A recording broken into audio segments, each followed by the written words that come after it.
Hello and welcome back to the Middling Along podcast. I'm your host, Emma Thomas, and today we're welcoming Mari Williams. Mari is a leadership coach, therapist and mediator, and she's also the author of It Begins With You, Transform Your Mind to Excel as an Alternative Leader. When she's not doing all that, she's also the host of the Alternative Leader podcast. But as she said offline, she's really here, not in her professional capacity, but to talk about her own personal experiences of perimenopause and to share that with us. So welcome to the podcast, Mari. Thank you very much. So yeah, as I was saying, just before we kind of hit record, today's World Mental Health Day. Although by the time I get around to editing this and putting it out there, that'll be a few weeks behind us, I'm sure.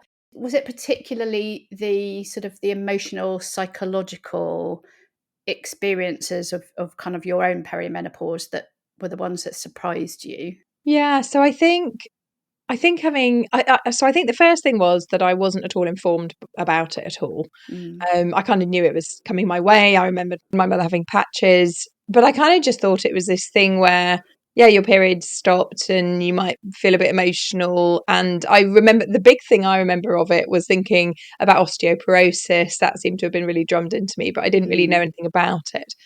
And I hit it quite early, perimenopause, probably. So I'm 50 now, but literally since I've been about 43, it's been something that's been on the radar, and I've had HRT tablets for initially and now patches.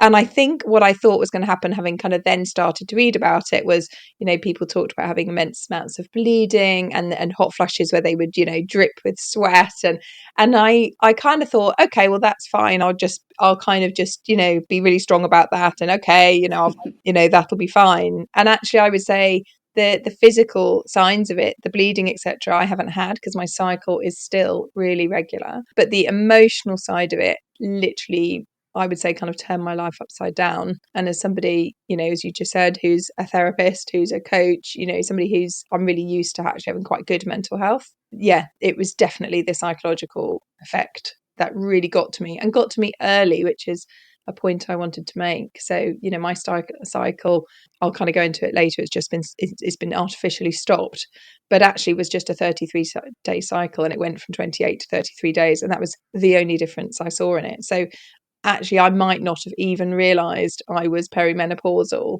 had I not started to understand the psychology.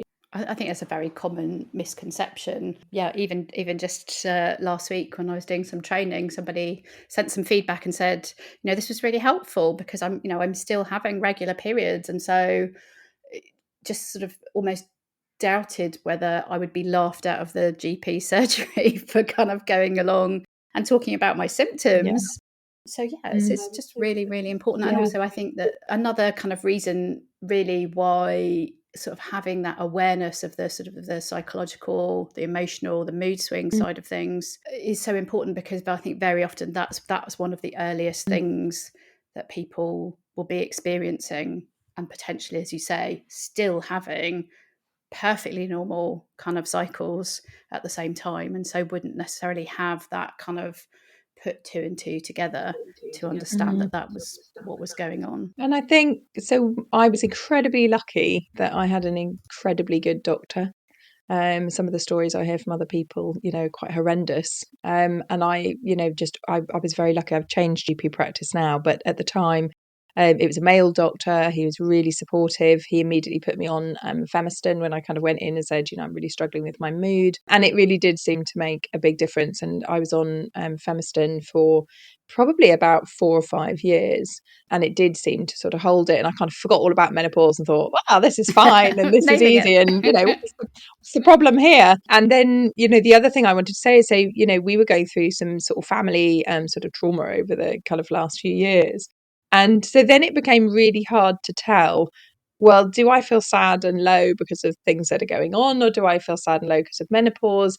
What's going on here? And I think I really wanted to make that point because actually I'm 50. If all of my friends have got stuff going on. We're the sandwich generation now.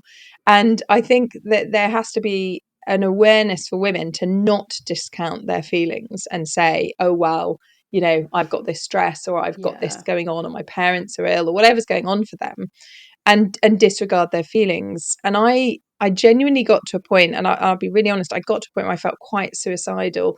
I think it was last summer or the summer before. And that's very not me. I'm very, very optimistic as a person.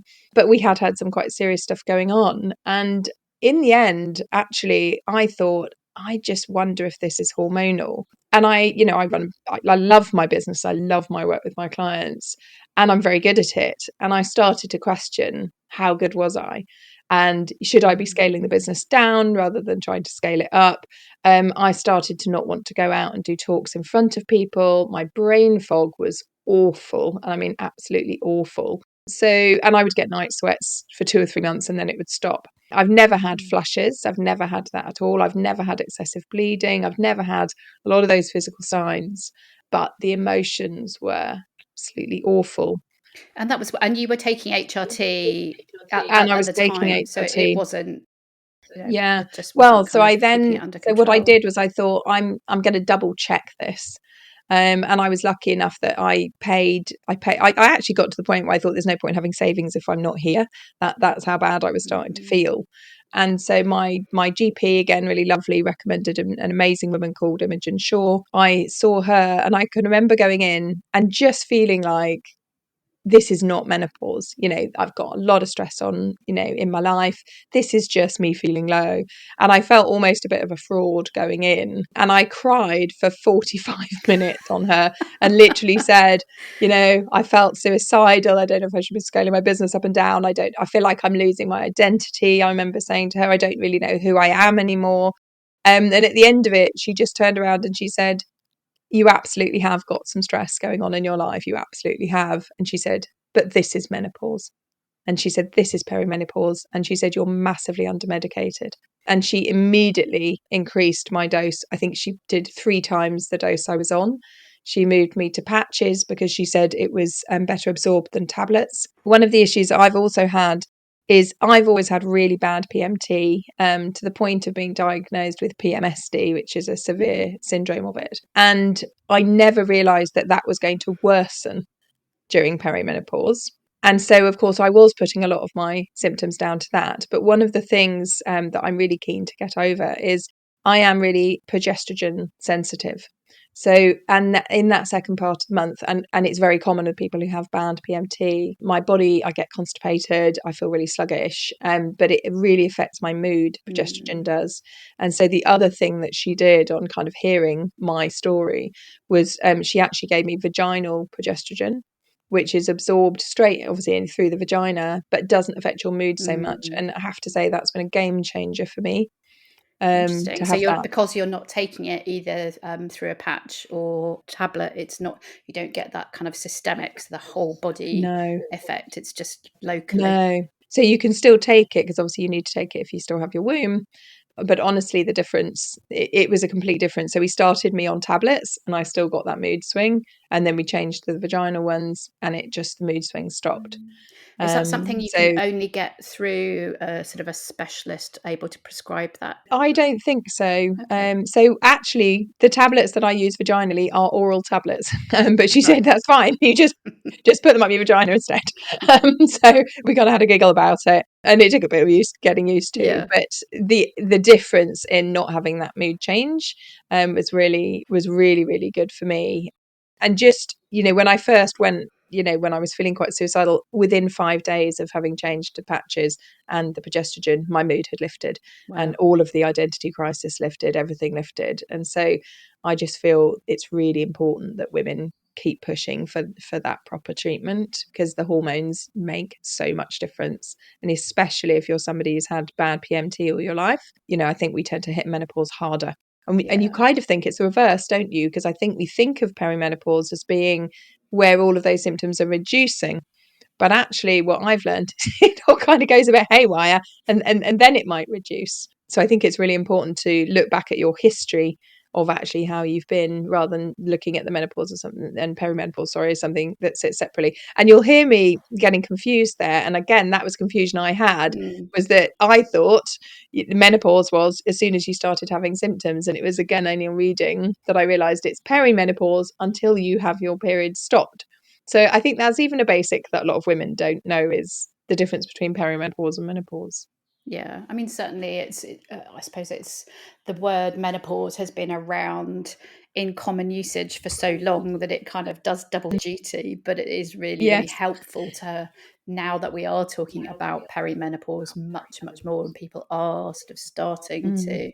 to get that there are these kind of distinct Mm. phases. But yeah, we should try and be kind of accurate when we're, I guess, when we're discussing the sort of the different stages. But it's fascinating that even somebody with your background, your professional kind of training, your level of normal sort of self-awareness can almost be hoodwinked to that extent by your own brain, and sort of be feeling so bad, but yet unable to sort of really kind of have the clarity to see when you're kind of deep in the thick of it. And I'm sure there will be sort of other people listening who kind of have experienced the same, or might feel similar at the moment. So, I think it is always worth getting it checked out. Yeah, Mm. we are, as you say, sort of being walloped quite often on all sides, from Yeah. whether it's work stress or work complications, or children stress, or parent stress, or divorce stress. So many so many different Mm. options, and sometimes all of them all at once, that it is hard sometimes to sort of to disentangle. I mean, not that long ago that we had pandemic stress on top of all of it as Yes. well. So those of us lucky enough to be kind of starting perimenopause at the same time as having a pandemic, even harder to sort of try and get some clarity.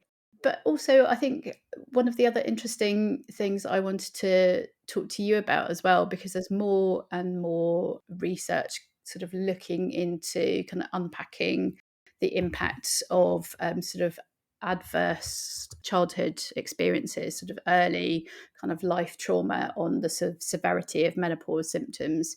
Do you think that your own sort of experiences from your own kind of early life might also have had an impact on you?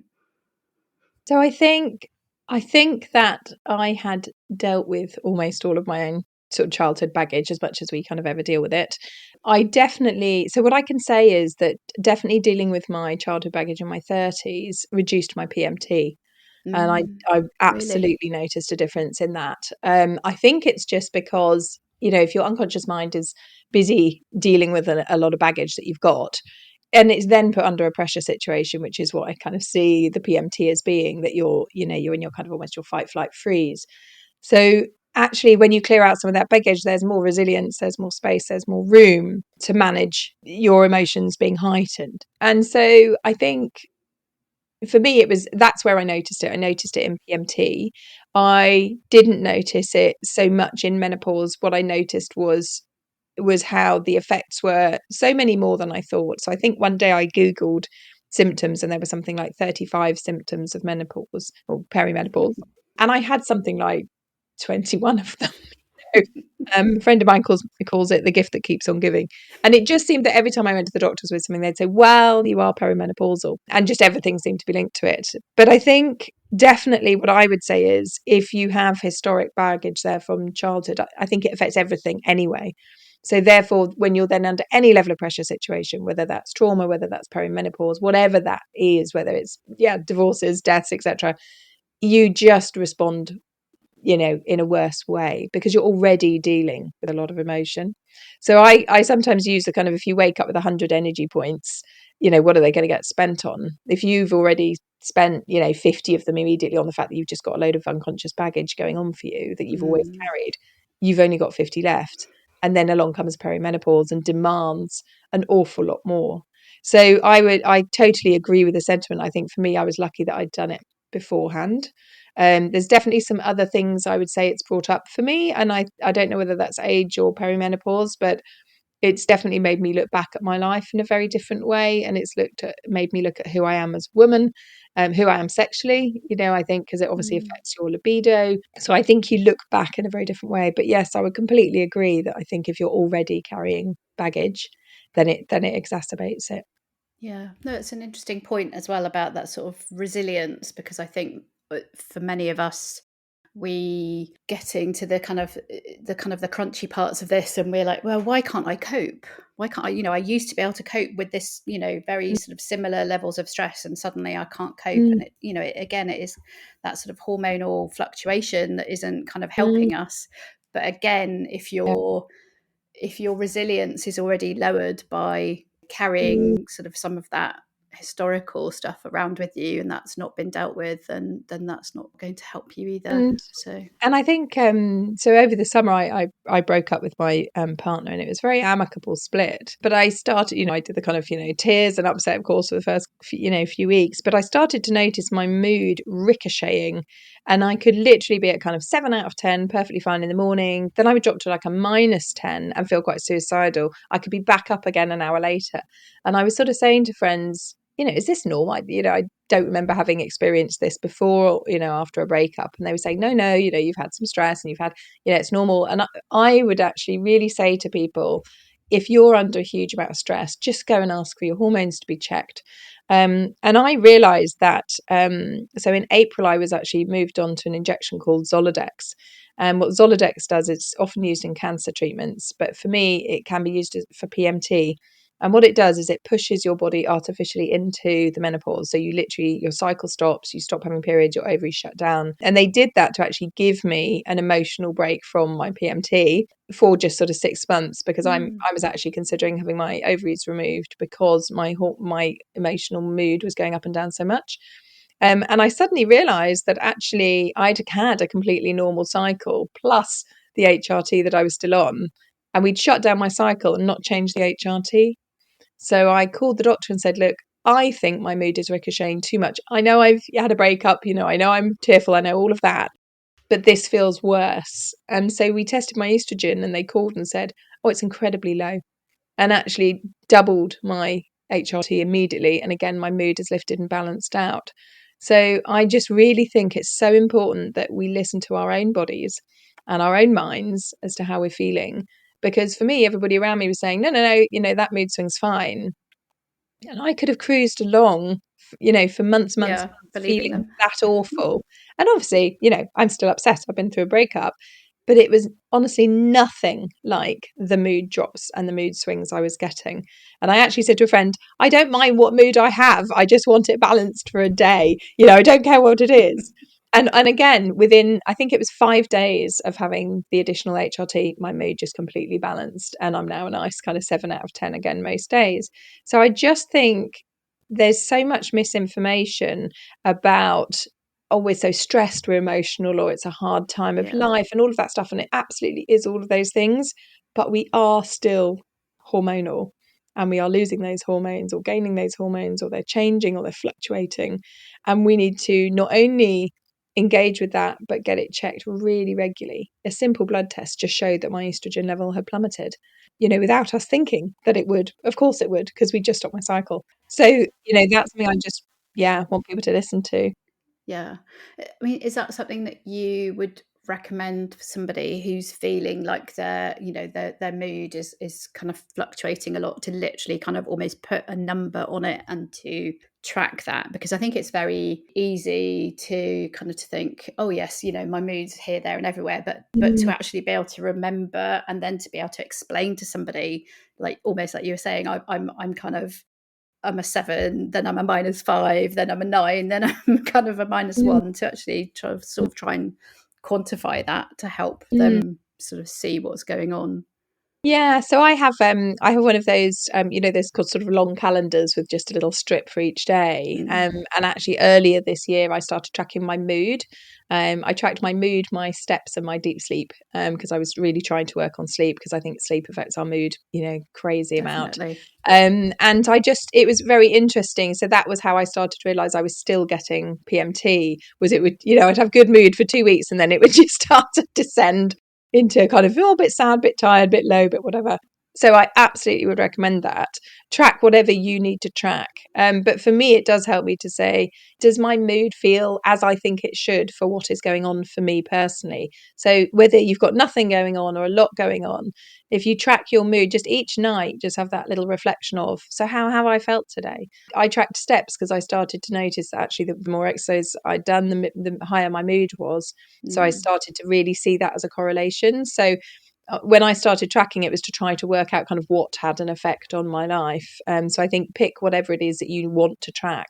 I also do think it is useful to actually have a blood test. I was really lucky that because I'd gone privately to this HRT doctor, she had just done a blood test as a kind of starting point. And so then when it was lower, we had a starting point of, I felt good here, it was okay, to then be able to measure for her to say, oh gosh, yes, it's dropped really low. So I actually think having a blood test and actually seeing, where is my estrogen? Is it enough? Because I do think a lot of women cruise along on just saying, I'm tired, I'm stressed, and I've got a lot going on, and actually we're good copers, and so we cope and we just get on with whatever the next thing is that life chucks at us. But actually, for me, her saying your blood test is showing your estrogen is low, it was really validating to say, yeah, I thought something was going on. I thought this was abnormal. And it helped me trust myself even more. Yeah. I mean, I think but you were already on HRT, so you were kind of measuring the estrogen level with HRT in your system. Whereas I think if someone's looking to go onto HRT for the first time, certainly if they're over 45, they wouldn't necessarily get a test, and automatically, at least if they're seeing an NHS GP, where you're already on HRT, but you're still symptomatic, then that makes a lot more sense.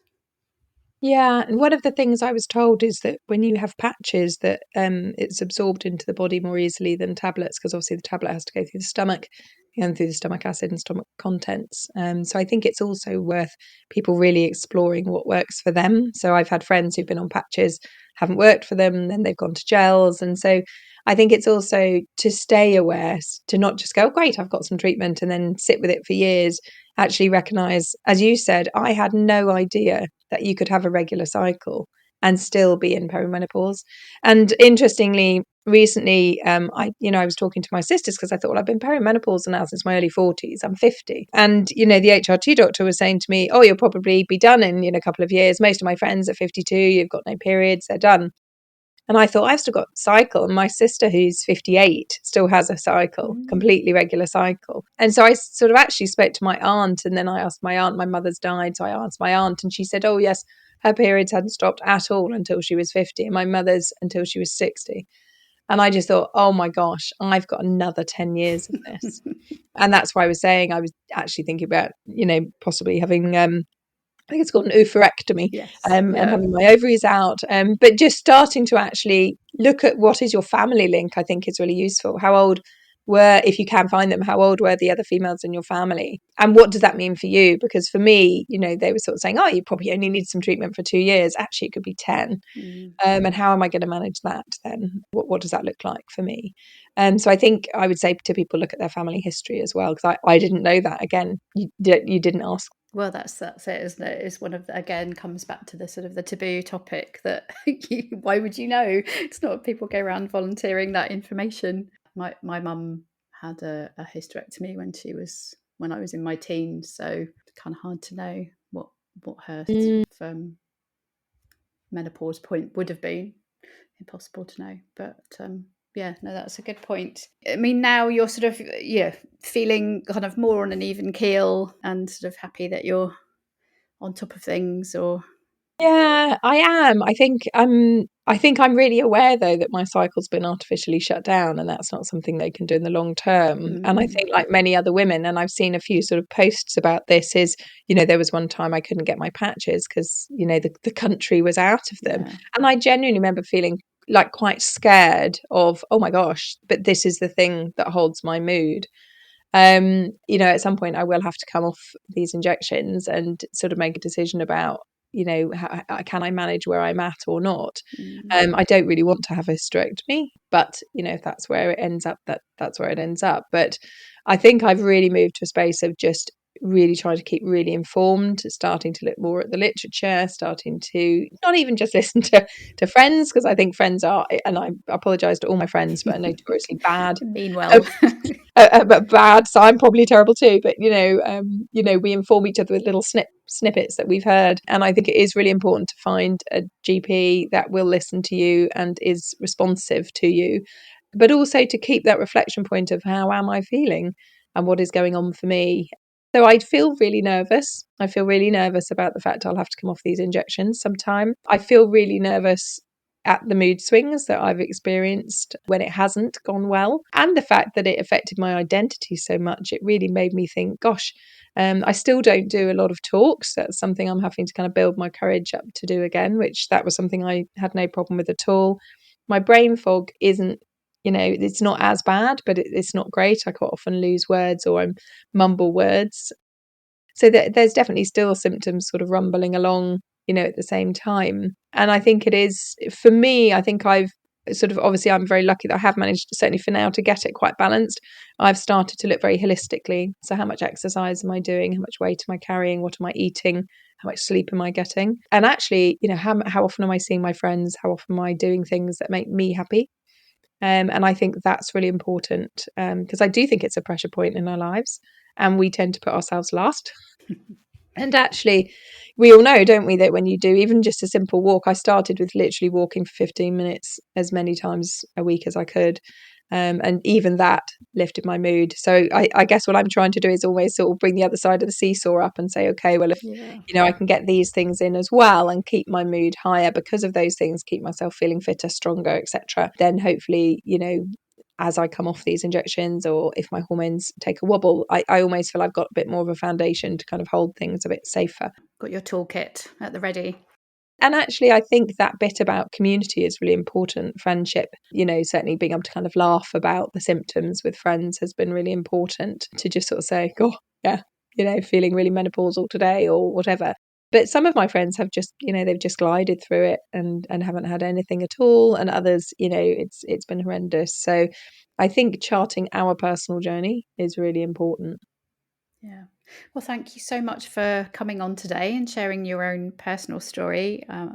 May resonate with other people out there, especially if, as you say, they've struggled with PMT or PMDD in the past. So I think it is having that sort of self-awareness and really kind of tuning in to what's going on for you, not kind of getting buried under the avalanche of life and just sort of thinking I'll just get through today, tomorrow will be better. Definitely always worth going to see the GP if you're really, really struggling and just getting that checked out. So yeah. And I would also just say, my GP was absolutely lovely, but when I went to see the private specialist, he was really supportive of that, and it didn't cost me an absolute fortune. I know people sort of worry a lot about money. It didn't, and he was very supportive, and he said, kind of, I know what I've picked up, as a GP, and it is useful if you can to go and see somebody who is a specialist, whether that's through the NHS or not. And so that was really lovely. So I would say if you don't have a GP that is supportive of perimenopause, then I would look to change, because I think it is really important. And just the second point, really, to kind of just say again, is it's not well known about people being progesterone sensitive. So if you do have bad PMT, it might be worth looking at, can I switch the progesterone that I'm taking to a vaginal one? Because it really was a game changer for me. So just to kind of flag that up again, because it's something I think a lot of GPs don't even know about either. I'll find some good resources. I'll put them in the show notes for people who think that might be going on for them, so they can go and do a bit more research. But yeah, thank you, Mari. It was a pleasure to finally get to talk to you. Thanks for bearing with me to rescheduling our chat. But yeah, it was lovely to talk to you. Thank you very much. You've been listening to the Middling Along podcast. Do remember to subscribe to be notified when our next episode is live.